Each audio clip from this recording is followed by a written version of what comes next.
noches, ¿pueden tomar asiento, por favor? Ese no fui yo, fue alguien más. Bienvenidos a nuestro servicio de los miércoles. Nuestro hermano Marco a la par, no a la par, sino también nuestro hermano Jeff.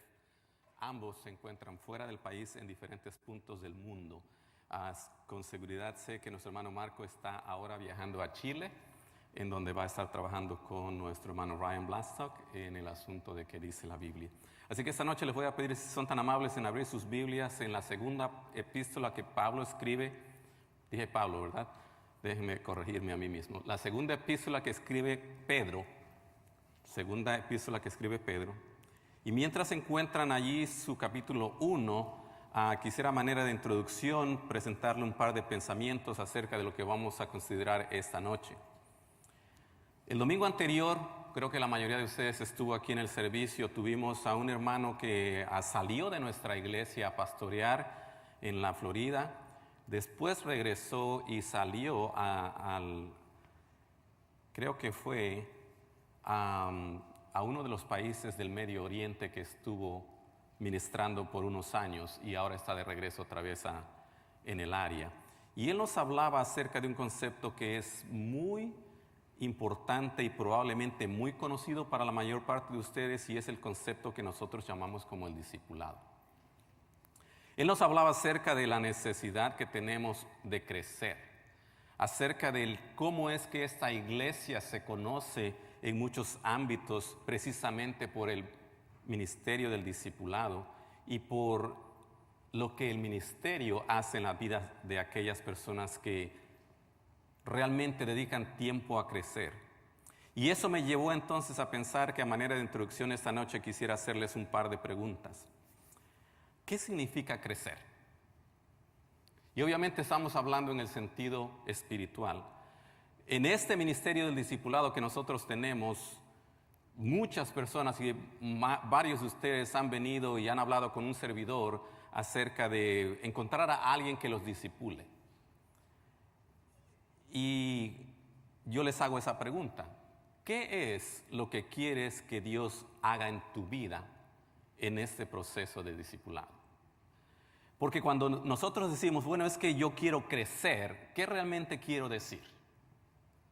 Venimos a la iglesia porque queremos crecer, y es correcto, es una respuesta realmente muy, muy correcta y también muy cristiana, sobre todo si estamos en la iglesia. Pero ¿qué es lo que realmente significa crecer? ¿Cómo sé que yo estoy creciendo? ¿Cuál es la evidencia en mi vida de que yo puedo decir que estoy creciendo en el Señor? ¿Hay un momento en el que dejo de crecer? Y ese tipo de preguntas probablemente ustedes se la han hecho o no se la han hecho, o probablemente ha pasado por su mente o no. Pero lo que queremos ver aquí en la segunda epístola que escribe Pedro, en el capítulo 1, es que encontramos una serie de 7 elementos que son fundamentales en el crecimiento.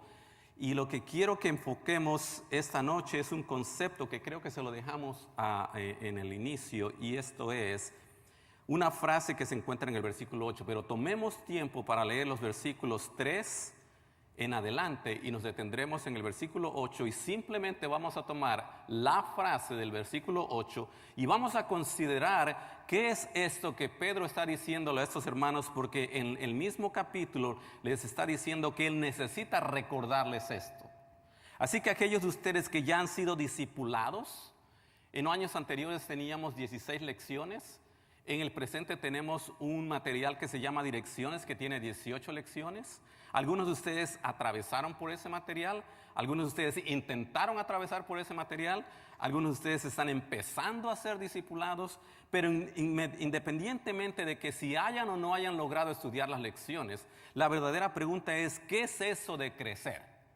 Y dice Pedro, 2 de Pedro capítulo 1 versículo 3, como todas las cosas que pertenecen a la vida y a la piedad nos han sido dadas por su divino poder, mediante el conocimiento de aquel que nos llamó por su gloria y excelencia, versículo 4, por medio de las cuales nos ha dado preciosas y grandísimas promesas, para que por ellas llegaseis a ser participantes de la naturaleza divina, habiendo huido de la corrupción que hay en el mundo a causa de la concupiscencia.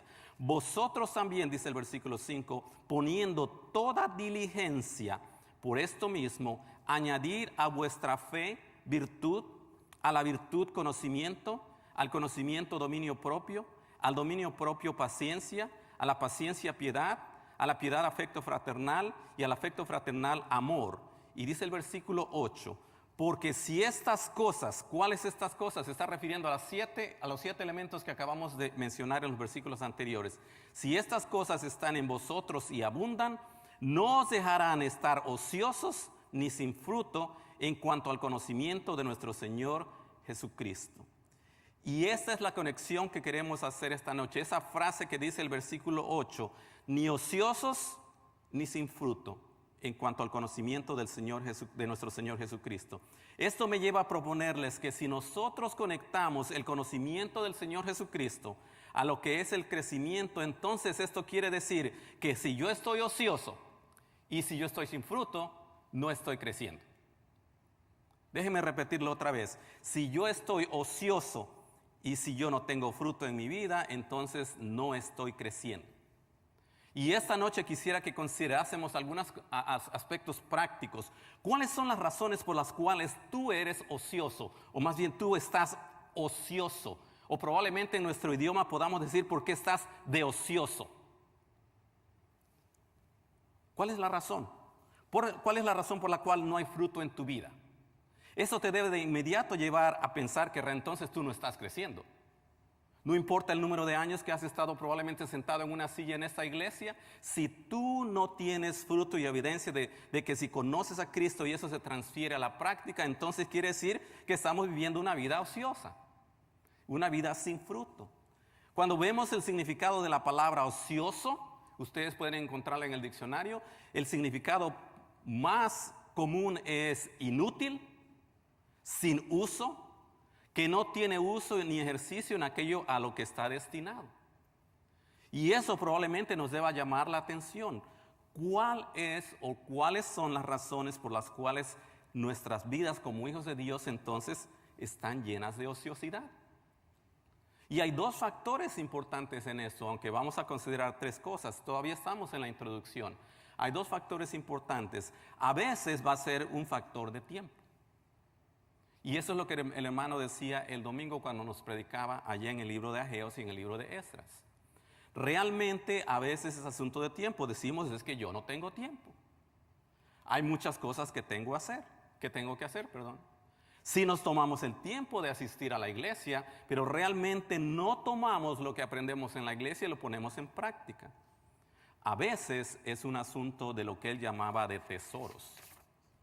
Y cuando hablamos de tesoros, hablamos de las cosas que nosotros precisamente tomamos como que son sumamente esenciales y no las cedemos. Y porque queremos esas cosas, entonces no estamos involucrados. Estamos realmente desconectados. Entonces mi propuesta esta noche es que nosotros veamos, si yo no quiero estar ocioso, si yo no quiero estar sin fruto en mi vida en cuanto al conocimiento de mi Señor Jesucristo, entonces, ¿qué puedo hacer? ¿Qué debo hacer? Podríamos estudiar el resto de este capítulo y ver algunas consideraciones que Pedro sigue diciendo, pero quiero proponerles tres cosas prácticas. Y los regreso por un momentito al versículo número 5 de ahí de 2 de Pedro capítulo 1, porque hay una palabra clave que vamos a utilizar y la vamos a conectar al versículo 8. Si yo no quiero estar ocioso ni sin fruto, entonces necesito ser diligente. Dice el versículo 5, vosotros también poniendo toda diligencia. Y ahí sería entonces el inicio en que yo empiece a considerar qué hay en mi vida. Si realmente estoy de ocioso como cristiano, entonces probablemente es que me falta diligencia. Entonces déjenme ponerles, más bien manifestarles algunas ideas, tres ideas en cuanto a cómo puedo yo ser diligente de manera tal que entonces yo no sea un ocioso y que no tenga fruto en mi vida.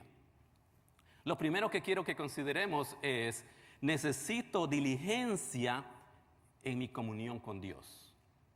Y la mayoría de ustedes podría decir así, yo tengo comunicación con Dios, yo vengo aquí, yo oro todos los días, etcétera, etcétera. Pero déjenme decirles, una de las primeras, más bien la primera meta del discipulado bíblico que tenemos en nuestra iglesia es que ustedes y que cada creyente se establezca en la palabra de Dios como su autoridad final en su vida. Varios de ustedes lo conocen, algunos que estoy mirando aquí esta noche, ustedes son discipuladores y saben que esa es la meta número 1 de nuestro discipulado. Que la persona realmente considere que la palabra de Dios es su autoridad final, porque de lo contrario, ¿en qué se va a fundamentar en su vida? Y es por eso que mi primera sugerencia es, necesitamos ser diligentes, necesitamos diligencia en la comunión con Dios.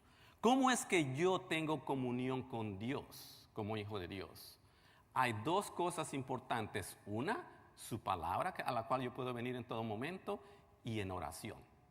Y los voy a llevar a varios pasajes, así que abróchense sus cinturones porque vamos a hacer un recorrido grande.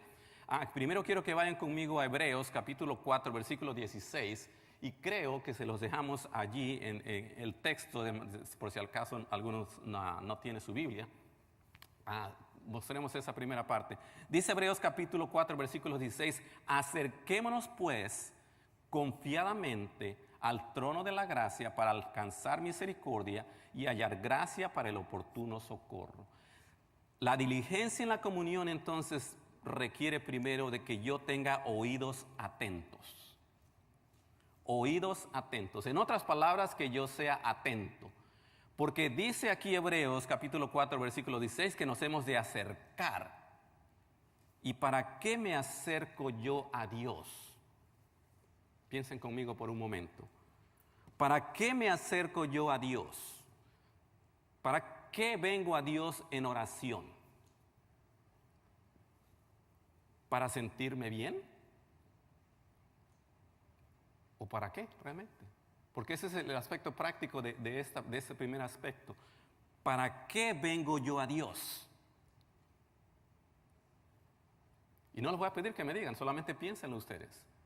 Porque si yo vengo a mi Biblia y si yo vengo en oración, ¿qué es lo que yo vengo a decirle a Dios? ¿Qué es lo que quiero que Dios me muestre como resultado de ese momento de interacción que yo tengo con Él? Espero que de manera diaria. Porque si vinimos el domingo y vinimos el miércoles, lo cual está excelente, por lo menos es algo, no es suficiente realmente para tener una comunión. La comunión realmente requiere de algo que sea constante y cercano. Entonces lo primero que tenemos que hacer es acercarnos al trono de la gracia. Y dice allí, para alcanzar misericordia, para hallar el oportuno socorro. Es decir, vengo a Dios con un propósito. Si yo leo mi Biblia y digo, a ver qué me enseña Dios hoy, obviamente que Dios me va a enseñar algo, pero debe haber algo que está pasando en mi vida que yo quiero decirle, Señor, enséñame hoy cómo lidiar con esta situación. Y podemos entonces sentir que nuestro Dios es vivo y que puede responder a eso que le estoy pidiendo, no tan solo en oración, sino también se lo estoy pidiendo porque quiero que Él me muestre. Y no tiene que ser un evento importante, por decir así. No tiene que ser algo que sea como una desgracia o que sea una situación sumamente difícil. Simplemente cada día nos presenta suficientes problemas, suficientes tentaciones que yo requiero de que mi Dios me muestre algo. Cómo lidiar con las personas en mi trabajo, cómo lidiar con mi familia, cómo lidiar con cuánta situación yo enfrente cada día.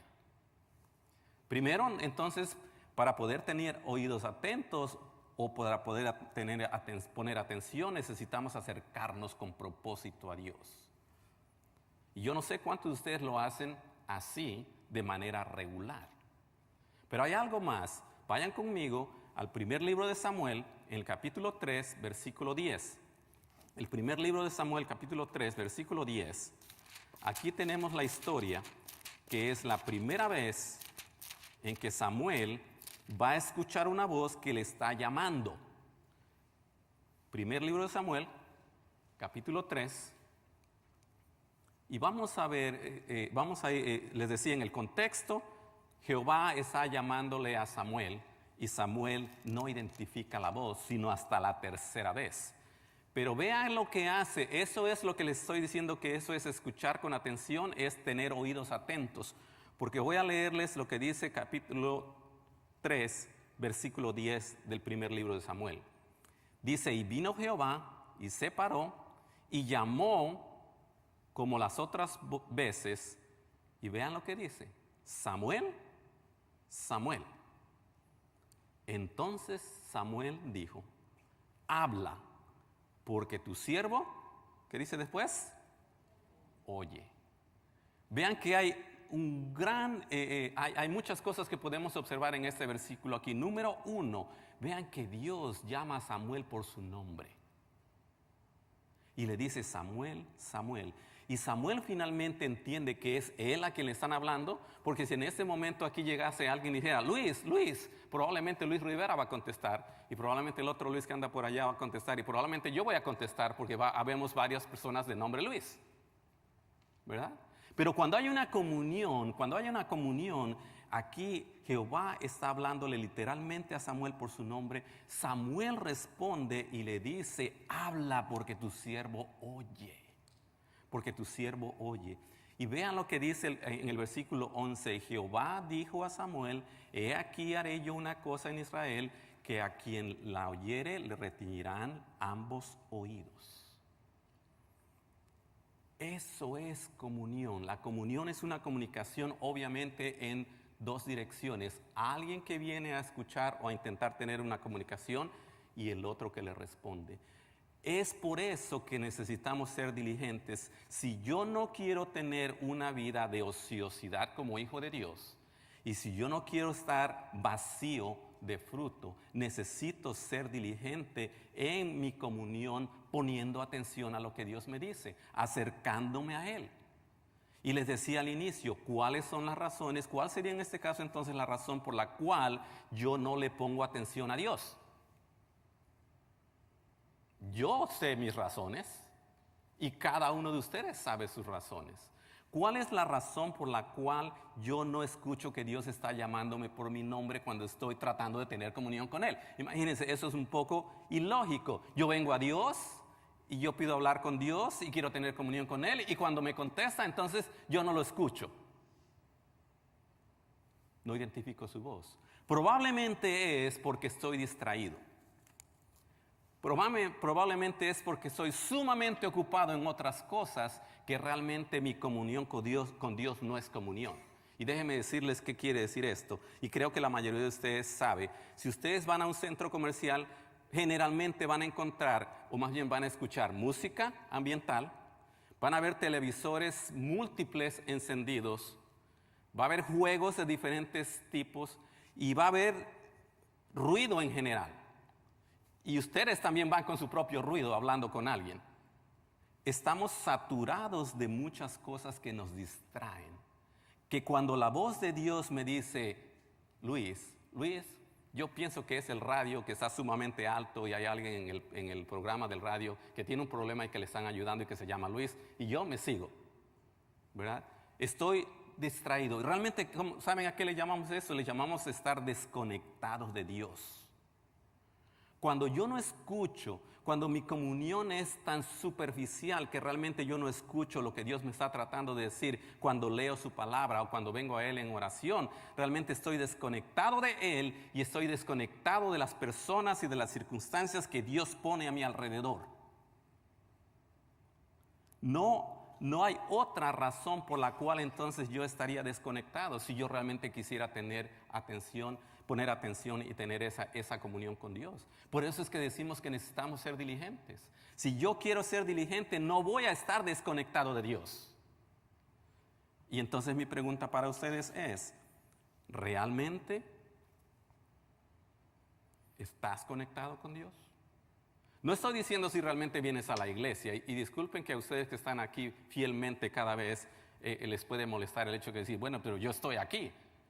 Pero no, la razón es, a veces con la idea de que porque voy a la iglesia estoy conectado con Dios, nos puede llevar a una concepción equivocada de una comunión con Dios. El venir a la iglesia, el tener un momento de enseñanza y el ser retados con la predicación de la palabra de Dios, me debe llevar a considerar si o no tengo yo una comunión con Dios. Individual, personal. Nadie más la puede tener por mí. Pero no tan solo eso, vean. Si somos diligentes en esa comunión y en estar atentos a lo que Dios dice, algo ocurre con nosotros. Y por eso es que les decía, ¿cómo sé que estoy ocioso? Probablemente sí estas cosas están faltando. Vayan conmigo al libro de Éxodo, ya que andan ahí por el Antiguo Testamento. Y veamos qué le pasó a Moisés. Éxodo sí está en sus libros, en sus Biblias, ¿verdad? En el capítulo 34 del libro de Éxodo, hay algo que vamos a encontrar aquí que sucede con Moisés como resultado de su interacción y de su comunión con Dios cuando él sube esos 40 días y esas 40 noches a estar con Dios y recibir lo que generalmente llamamos el pacto de Dios. Les voy a leer en Éxodo capítulo 34 el versículo 29 y el versículo 30, más bien los versículos 29 y 30.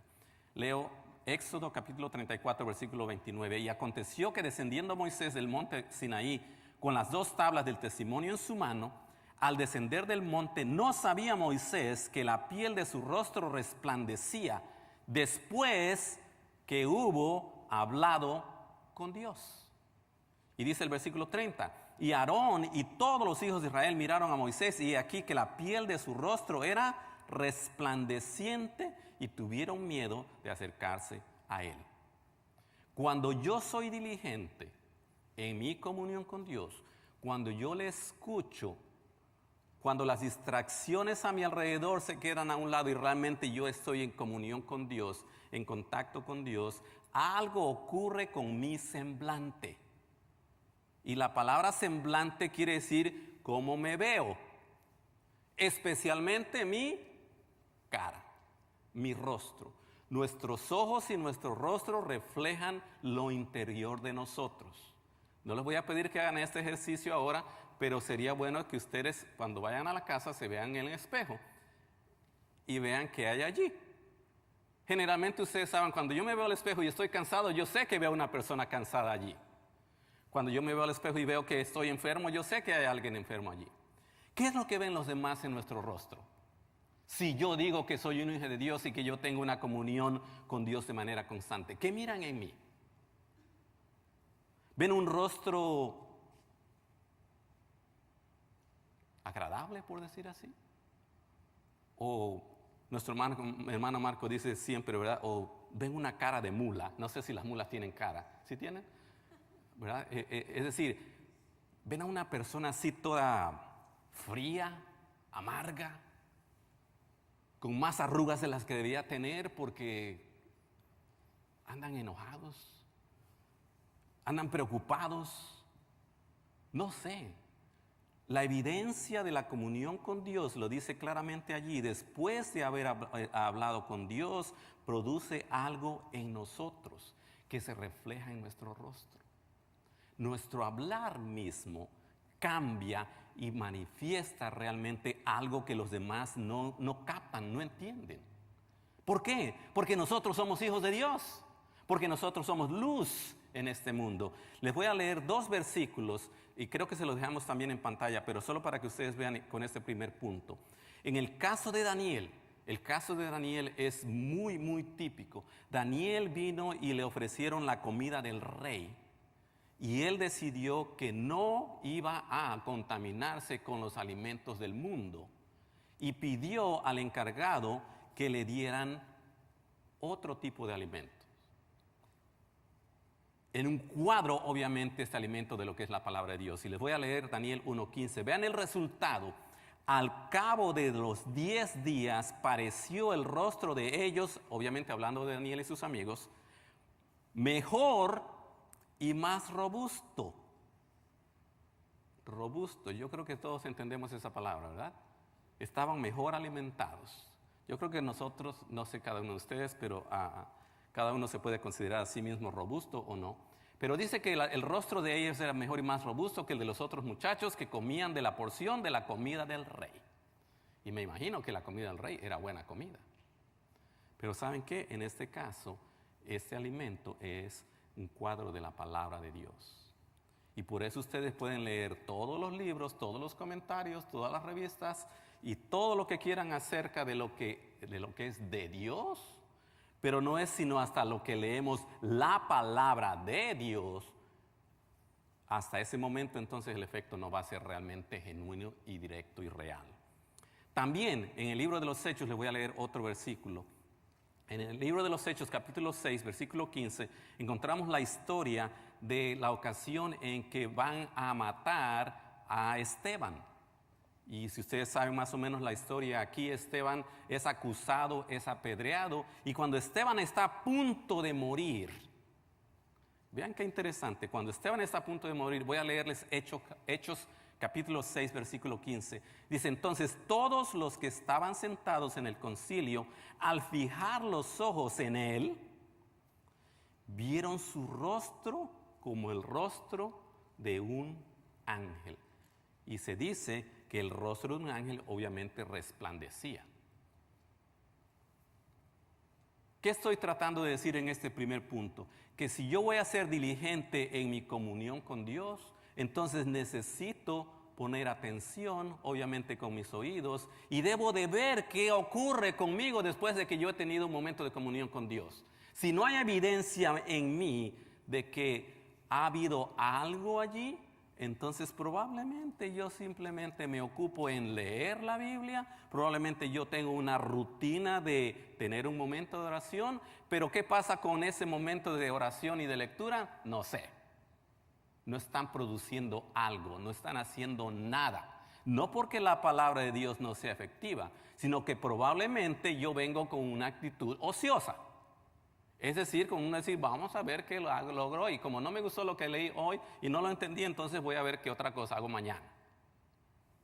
Ahora, vayan conmigo a Proverbios capítulo 6, porque el domingo hablábamos de esto precisamente. Y quiero conectar aquí al segundo punto. En Proverbios capítulo 6,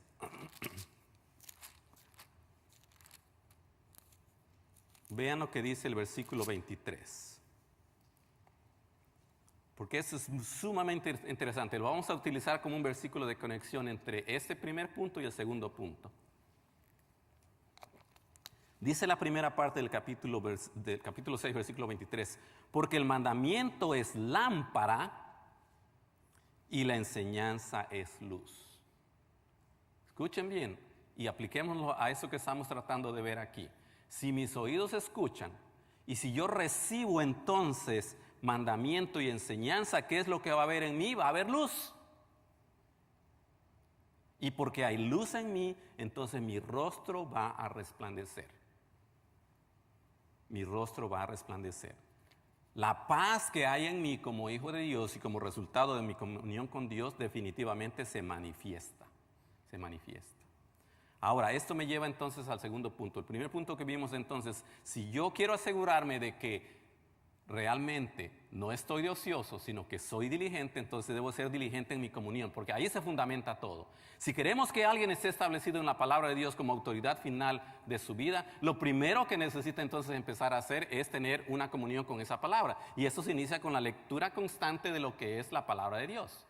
Escuchar el mensaje es importante, venir a un estudio es importante, orar con otros es importante, pero es más importante que cada uno de nosotros tenga ese hábito de lectura diaria en la que viene y recibe de Dios directamente lo que Dios le quiere mostrar ese día. El segundo punto que quiero que consideren conmigo es que necesitamos ser diligentes o necesitamos diligencia en lo que voy a llamar ahora la convicción. Convicción. Creo que sí se los dejamos ahí. Este es nuestro segundo punto. Ya que están ahí en Proverbios capítulo 6, versículo 23, vean la conexión que existe entre si yo voy al Señor, escucho su palabra, realmente le pongo atención, hay algo en mi apariencia que se manifiesta como resultado de esa interacción con Dios. Dice la segunda parte del versículo 23, estoy una vez más en Proverbios 6, 23, dice el inicio, porque el mandamiento es lámpara y la enseñanza es luz, y dice, y camino de vida, las reprensiones que instruyen. Y ahora sí quisiera entonces que consideramos este segundo punto. ¿Qué quiere decir eso de convicción? Y para ellos les voy a pedir que vayan conmigo a Filipenses capítulo 2, versículo 13. Filipenses capítulo 2, versículo 13. Después de Efesios, por ahí lo van a encontrar. Y vean lo que ocurre aquí, porque en este punto, si nosotros, por ejemplo, si ahora ustedes están escuchando y están diciendo, bueno, este hombre está diciendo, yo necesito tener un tiempo a solas con Dios, yo necesito estar en constante comunión con Dios, necesito leer mi Biblia, necesito realmente ver qué está pasando conmigo. Pero si eso ustedes deciden, alguno de ustedes decide irlo a hacer solamente porque yo lo estoy diciendo, entonces realmente va a durar probablemente un día. Y lo van a hacer como resultado de un sentimiento de culpabilidad, que es lo opuesto de la convicción. La culpabilidad realmente se manifiesta porque mis emociones se involucran y yo quiero sentirme mejor. Y entonces decido hacer algo que no dura, pero les digo, más que unos segundos. O por lo menos a veces solamente dura como intento. O es un pensamiento fugaz que cuando llego a la casa se pasó cuando veo mi programa favorito de televisión y mañana regreso a lo mismo. La convicción, sin embargo, dice Filipenses capítulo 2 en el versículo 13, porque Dios es el que en vosotros produce así el querer como el hacer por su buena voluntad. Voy a leerlo otra vez porque eso es importante. Si alguien va a producir en nosotros un deseo verdadero de tener comunión con Dios, de realmente permitir que su palabra produzca algo en mí, va a ser Dios mismo. Porque le pertenecemos a Dios, ¿o no? Ustedes están muy calladitos esta noche. Probablemente necesito decir algo diferente. No sé, pero escuchen, si somos hijos de Dios, le pertenecemos a Dios. Y porque le pertenecemos a Dios, Dios desea que nosotros seamos de un pueblo especial. Que seamos un pueblo especial. Y por eso es que Él va a poner en nosotros el querer como el hacer. Por lo tanto, si alguien dice aquí, bueno, yo quise pero no pude, es que realmente no fue de Dios, sino fue de Él. Y por eso es que lo que nosotros intentamos hacer por nosotros mismos no dura sino a veces segundos. Algunos de ustedes han estado aquí por años. Algunos han estado aquí por meses. La verdadera prueba de nuestro crecimiento entonces no es cuántos años vinimos a la iglesia, sino cuánta evidencia de transformación existe en nosotros. De lo contrario, solo venimos y nos sentamos y escuchamos algo. Ahora voy a pedirles que vayan conmigo, por favor, a 2 de Corintios capítulo 7, versículo 9, para que entendamos esto de qué es eso de tener convicción.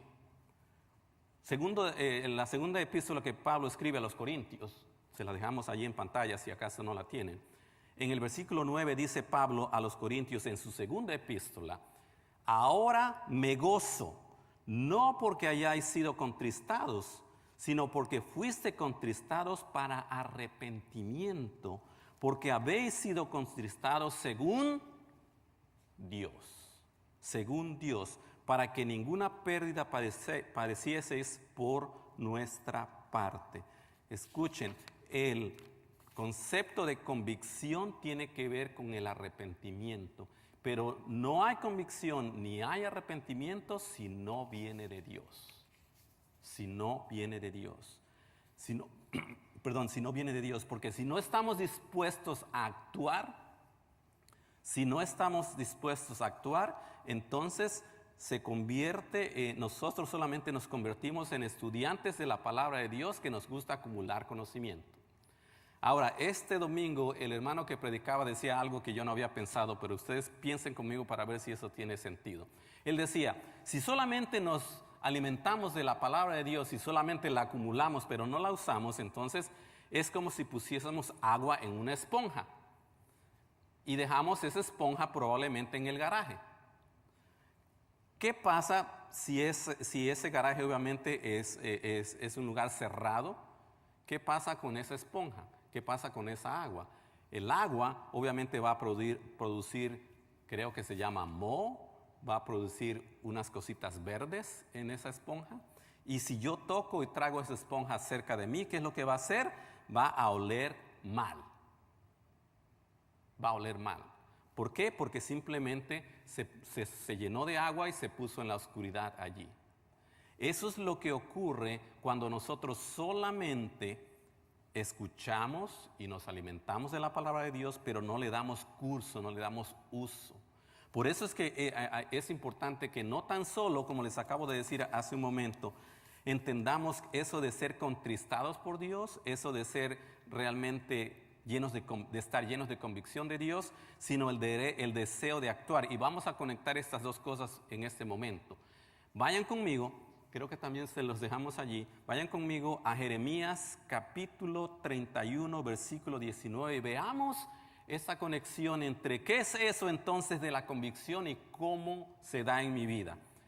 Porque tiene que ver con ese asunto, ¿verdad? Si somos diligentes en esto de la convicción, entonces realmente la idea de que yo esté ocioso y sin fruto probablemente va a desaparecer. Jeremías capítulo 31, versículo 19 dice así: porque después me aparté, voy a leerlo otra vez, porque después que me aparté, ¿qué dice después? Tuve arrepentimiento. Y después que reconocí mi falta, herí mi muslo, me avergoncé y me confundí, porque llevé la afrenta de mi juventud. Vean lo que está ocurriendo aquí. Todos estos verbos que acabamos de leer están en pasado. Son el efecto de la comunión con Dios. Son el efecto de lo que Dios le está mostrando al escritor aquí. Y dice: me aparté, tuve arrepentimiento, reconocí mi falta, herí mi muslo, me avergoncé, me confundí, llevé la afrenta de mi juventud. Lo que la convicción hace es me lleva a reconocer que realmente lo que yo he hecho es pecado contra Dios. Lo que la convicción hace es me muestra cuál es el pecado que está impidiendo que yo tenga esa comunión con Dios. Eso es lo que la convicción es. El que yo acepte. Por eso es que alguien, si va a venir a Cristo, si alguien va a aceptar a Cristo como Señor y Salvador, lo primero que necesita tener es esa convicción de que es pecador y de que necesita un Salvador. Los que ya somos hijos de Dios necesitamos la convicción, ya no del Salvador, sino de hacer a Jesucristo como nuestro Señor. Porque mientras que no es Señor, entonces yo todavía tengo quizá control de mi vida. Hay una historia, dos historias les voy a contar. Una se las voy a leer, las dos se las voy a leer realmente, pero una es de la Biblia y la otra es de la vida real. En Lucas capítulo 15, versículo 17, si gustan ir ahí está bien, si no es importante solamente que vean el concepto. Lo que estamos tratando de ver aquí es, tenemos que estar dispuestos a actuar. Si no estamos dispuestos a actuar, la convicción no existe. Y si no hay convicción en nuestras vidas, realmente estamos ociosos y estamos sin fruto. Dice en Lucas capítulo 15, el versículo 17, empiezo allí. Esta es la historia del hijo pródigo. La mayoría de ustedes quizá conoce que este hijo dijo, yo soy mayor de edad, dame mis pertenencias, yo me voy, que yo sé cómo vivir mi vida y déjenme en paz. Y se va. Pero varias cosas ocurren. Y dice el versículo 17, y volviendo en sí, ¿verdad? Después de que anduvo todo enloquecido, dice, volviendo en sí, ¿verdad? Cuando se dice esa frase, volviendo en sí, es cuando uno finalmente reflexiona, recapacita, se da cuenta, y entonces ocurre ese evento que se llama, o ese proceso que se llama la convicción. Y volviendo en sí dijo, ¿cuántos jornaleros en casa de mi padre tienen abundancia de pan? Y yo aquí perezco de hambre. Versículo 18, me levantaré e iré a mi padre y diré. Vean la convicción, porque aquí está planeando. Padre, he pecado contra el cielo y contra ti. Yo no soy digno de ser llamado tu hijo. Hazme como a uno de tus jornaleros.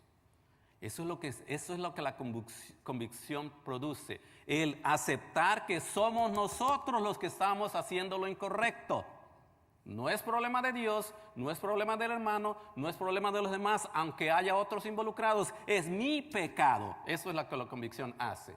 Me hace darme cuenta de mi pecado. Dice el versículo 20, y levantándose, vea, primero dijo que era lo que iba a hacer, y ahora actúa. Y levantándose vino a su padre. Y cuando aún estaba lejos, lo vio su padre, y fue movido a misericordia, y corrió y se echó sobre su cuello, y le besó. Ustedes saben el resto de la historia. El padre organiza toda una gran fiesta. ¿Por qué? Porque su hijo arrepentido, lleno de convicción, dijo, estoy loco. Estoy loco. Estoy haciendo lo incorrecto. Esto no es lo que mi Padre tiene pensado para mí. Yo me lo busqué. Yo voy a ir a pedir perdón. Pero vean que es muy interesante porque dice, he pecado contra el cielo y contra ti. Y eso es lo que la convicción hace. Lo que la convicción hace es me lleva a reconocer mi pecado y mi deseo de restaurar lo que yo hice incorrecto por medio de ese pecado. Y creo, déjenme decirles, porque nuestra naturaleza humana así es, que quizá vivimos ociosamente como hijos de Dios porque nos cuesta trabajo reconocer nuestro pecado. No queremos llamarle pecado al pecado, queremos llamarle errores, queremos llamarle falta de conocimiento, queremos llamarle cualquier cosa pero menos pecado. Porque si yo le llamo pecado, entonces estoy aceptando que Dios está en lo correcto. Eso es la convicción. La convicción es de dejar que Dios defina cuál es lo correcto. Y que yo no tenga opción de a esto le llamo correcto y a esto le llamo incorrecto. Para Dios o es correcto o es incorrecto. Es pecado o no es pecado. No hay medio. Por eso es que a veces vivimos vidas llenas de ociosidad. En nuestra historia de los muchos individuos y de las muchas personas que han atravesado por medio del discipulado, como les decía al principio, antes teníamos 16 lecciones, hay muchas historias, incluso algunos de ustedes podrían quizá ponerse de pie y contar su propia historia de cómo es que Dios transformó, cambió y logró que ustedes realmente abrieran su corazón y crecieran en el Señor. Pero hay una que les tengo aquí. Una señora viene al pastor en ese proceso, su esposo su esposo vino, el esposo de la señora vino y dijo, yo quiero ser discipulado, y empezó a reunirse con alguien para efecto de discipulado. Viene la esposa de este señor al pastor y le dice, pastor, por favor hable con mi esposo, él bebe mucho. Y no se estaba refiriendo a que bebía mucha Coca-Cola o bebía mucha agua. Se estaba refiriendo a que cuando generalmente decimos bebe mucho, nos referimos a bebe mucho, nadie de ustedes sabe, ¿verdad? Alcohol en diferentes formas. Y entonces esa señora desesperada viene y le dice al pastor que hable con este hombre. Y se va, ¿verdad? Y pasan los meses. Y viene esta señora en varios meses al pastor y le dice, pastor, muchas gracias, hermano, muchas gracias. Mi esposo ha dejado de tomar. Gracias por hablar con él. Y entonces el pastor le dice, realmente nunca hablé con él de eso. ¿Por qué? Porque lo que ocurrió es que en el proceso del discipulado, este hombre se dio cuenta, se llenó de convicción y se dio cuenta de que esa área de su vida necesitaba ser transformada y cambiada. Y dejó ese vicio como resultado de la inversión de la palabra de Dios en su propia vida. Porque aun cuando el pastor le hubiera dicho, deja de beber, él probablemente no hubiera dejado de beber. Pero cuando Dios le mostró, tú necesitas cambiar tu vida y tú puedes cambiar ese hábito con mi ayuda, entonces lo logró hacer. Eso es realmente lo que nosotros llamamos el poder de la inversión de la palabra de Dios en su vida.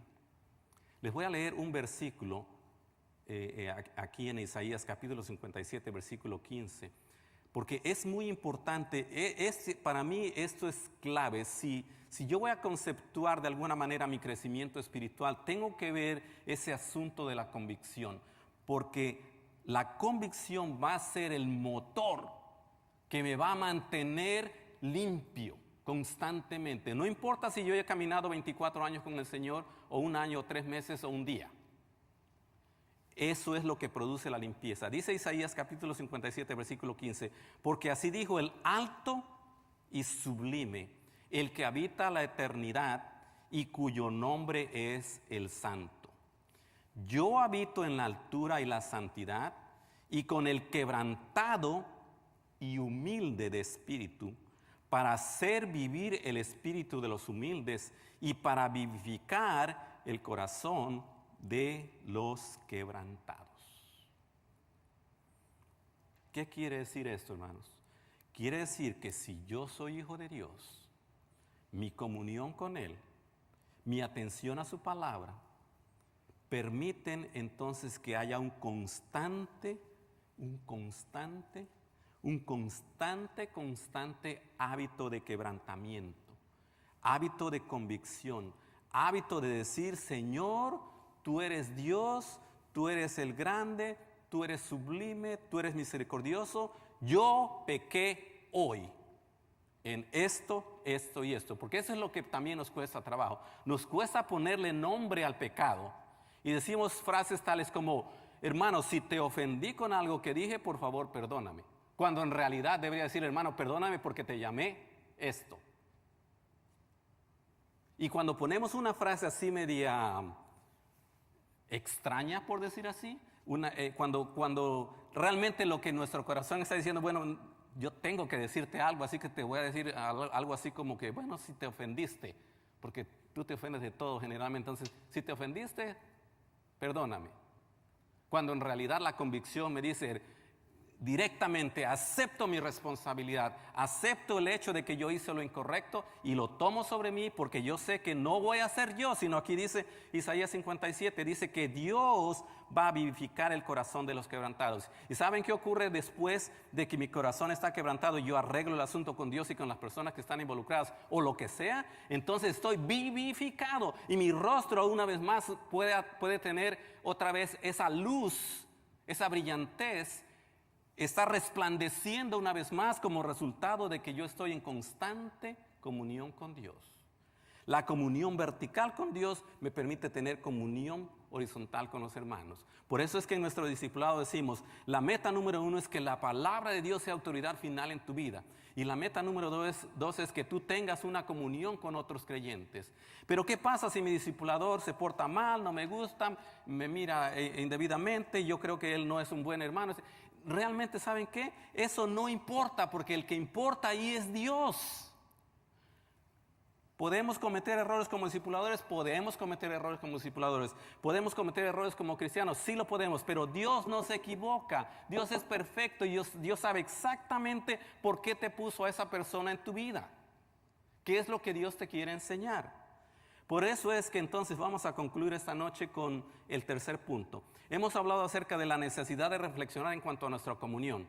¿Hay comunión? ¿Tengo comunión con Dios? ¿Escucho? ¿Se refleja en mi vida, en mi rostro?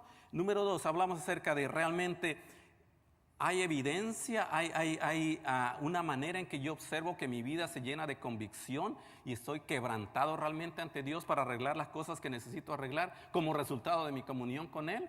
Y finalmente les voy a considerar, quiero que consideremos diligencia en la reflexión. Y la reflexión es algo que va muy a la par de lo que es la convicción, pero la voy a diferenciar de la siguiente manera. Cuando nosotros reflexionamos, deberíamos hacer un alto. Deberíamos hacer un alto. Y en nuestra vida ocupada, llena de quehaceres y de compromisos sociales y de compromisos de todo tipo, a veces no hacemos ese alto. Y por eso es que nuestra comunión no está donde debe estar. Porque no tenemos tiempo para simplemente quedarnos quietos. Literalmente, quietos. Y yo no sé ustedes, pero cuando yo ando sumamente ocupado, aun cuando llego a la casa y ya no hay nada que hacer, me cuesta trabajo estarme quieto. ¿Y saben qué es quieto? Ahora voy a intentarlo, ¿verdad? Quedarme así. Y físicamente yo me puedo quedar así y no estoy haciendo nada. Pero ¿saben qué? Mi mente está, y qué de mañana, y qué del otro, y qué del otro, y estoy acelerado, sentado pero acelerado porque hay 1000 cosas que todavía faltan, o quiero hacer, o necesito hacer. La reflexión implica un momento de quietud en donde mi pensamiento se va a enfocar hacia Dios.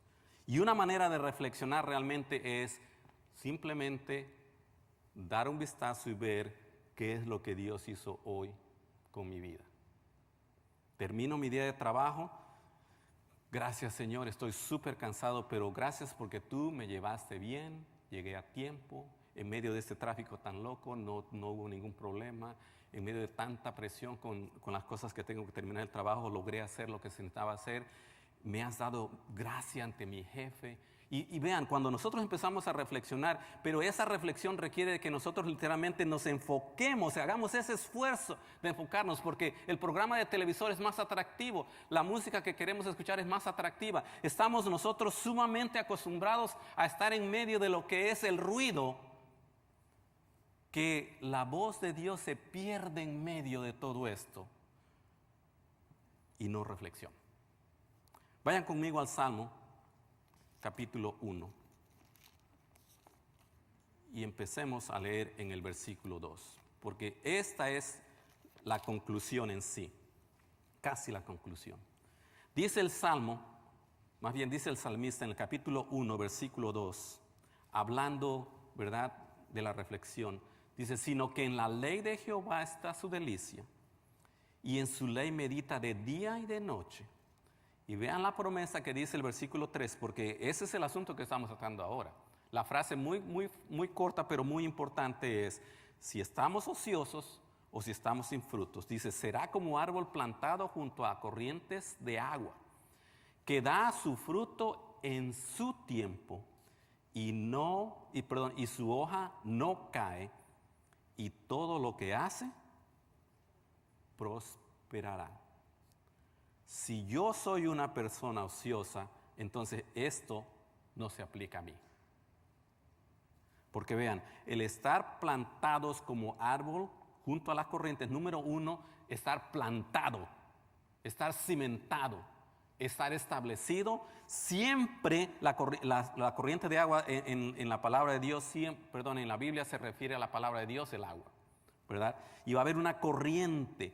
Y dice que va a dar fruto a su tiempo y su hoja no cae. Y todo lo que hace prosperará. Es decir, hay fruto. El que prospera tiene fruto. El que no prospera obviamente no tiene fruto. Y probablemente es por su ociosidad.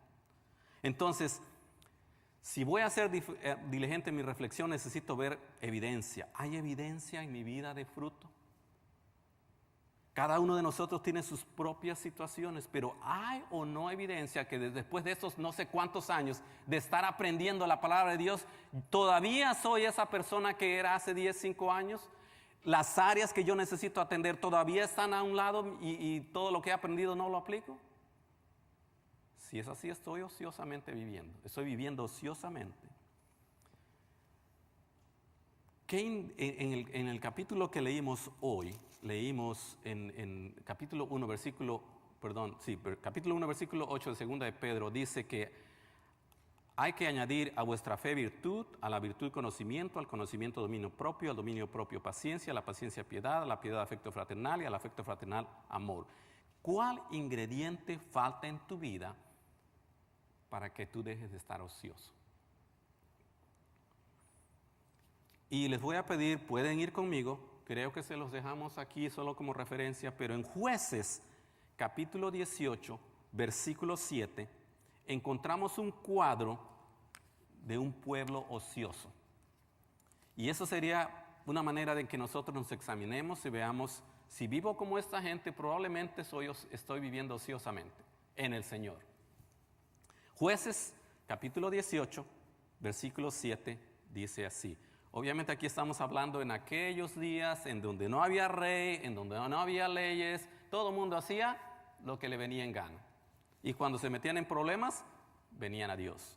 Dice Jueces capítulo 18, versículo 7. Entonces aquellos 5 hombres salieron y vinieron a Laís y vieron que el pueblo que habitaba en ella estaba seguro, ocioso y confiado, conforme a la costumbre de los de Sidón, sin que nadie en aquella región les perturbara en cosa alguna, ni había quien poseyese el reino.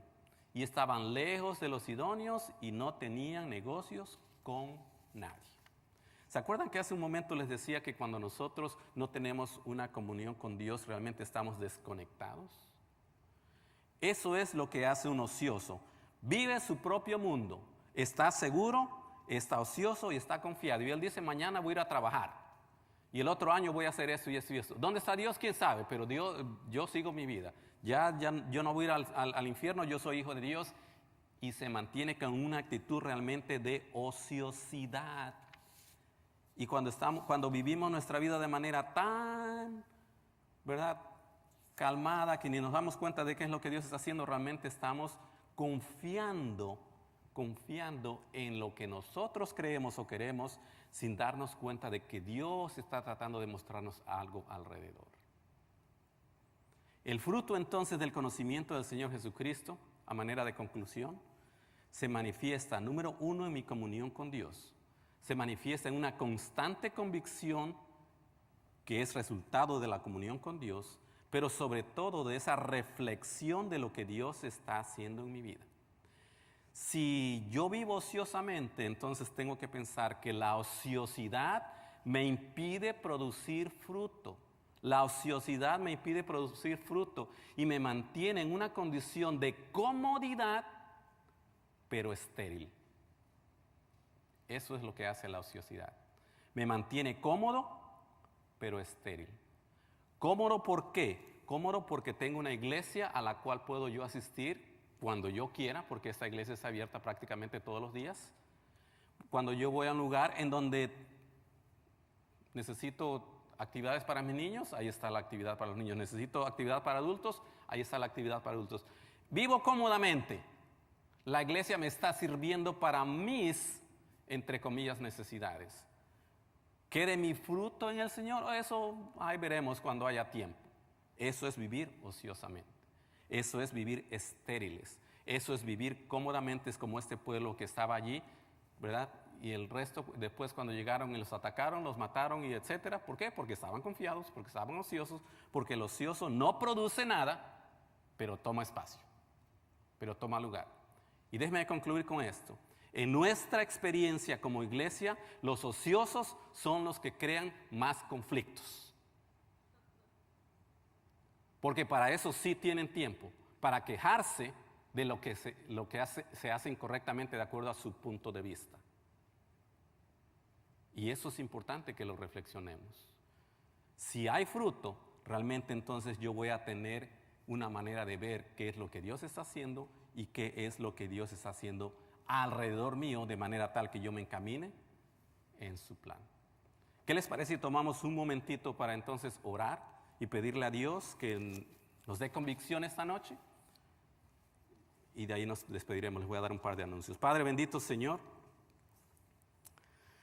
a ti venimos, Padre bendito, porque lo que hemos visto esta noche probablemente no es muy fácil de escuchar. Más bien es fácil de escuchar, pero quizá no lo queramos digerir, Señor. Porque la ociosidad puede ser parte de nuestras vidas, aún como miembros de la iglesia, aún cuando asistamos a la iglesia, aún cuando sepamos lo que tu palabra dice, Señor.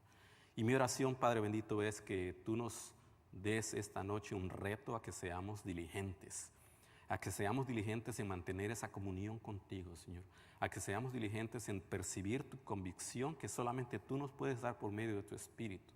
Y sobre todo, Señor, a que reflexionemos de manera constante en dónde estamos, a dónde vamos, qué hay en mi vida, qué es lo que tú estás tratando de hacer conmigo, Señor. Padre bendito, perdónanos por las muchas actitudes de ociosidad que tenemos y aún, Señor, a veces por nuestras vidas ociosas cuando deberíamos estar haciendo algo que tú nos guías a hacer, no tan solo en el ministerio, sino en nuestras propias vidas, con nuestras familias, en el trabajo o donde tú nos tienes. Y te pido, Padre bendito, que si hay alguien aquí esta noche que no tiene la plena y absoluta seguridad de tener una comunión contigo como tu Hijo, que hoy pueda ser el día de salvación, puede hablar con un servidor o con alguien al término de este servicio, Señor, y podamos venir a ti, Señor, y mostrarle por medio de tu palabra cómo hoy puede ser el día de salvación. Al resto de los que ya te conocemos, Señor, como hijos de Dios, perdónanos, Padre mío, perdónanos por las muchas veces que a veces solamente escuchamos y no llevamos a la práctica, Señor, lo que tú nos das. No es, Señor, realmente un accidente que hoy tú nos hayas puesto a escuchar este mensaje. Y por eso te pido que nos lleves con bien, nos cuides, nos protejas y nos traigas, Señor, una vez más a las actividades y especialmente al servicio de este domingo. Bendícenos y cuídanos, Padre bendito, en el precioso nombre de Cristo. Amén. Antes de que se vayan, solamente les tengo